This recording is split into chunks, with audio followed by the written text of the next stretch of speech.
You can create organization charts in Visual Paradigm Online OpenDocs, either as reusable diagrams or as charts that stay on a single page. To make a reusable chart, click the plus icon next to a node and choose New Component Page. A new diagram item appears. When prompted for the diagram type, select Mind Maps, then Organization Chart.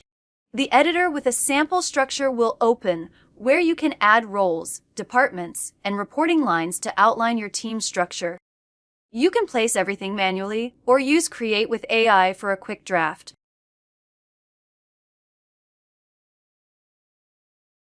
Just note that AI replaces anything already on the canvas.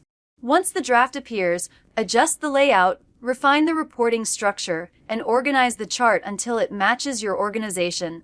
When you're finished, click Save, then use the back arrow to return to your page. Your chart is now reusable and can be inserted anywhere. To insert it, edit a page, click Insert, choose Mind Maps, and select Import Existing.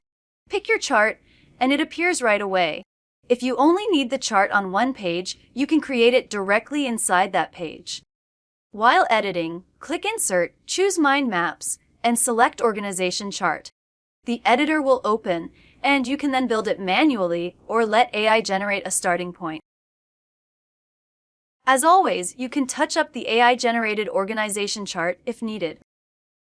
Once finished, save and close the editor, and the organization chart will be added to the page.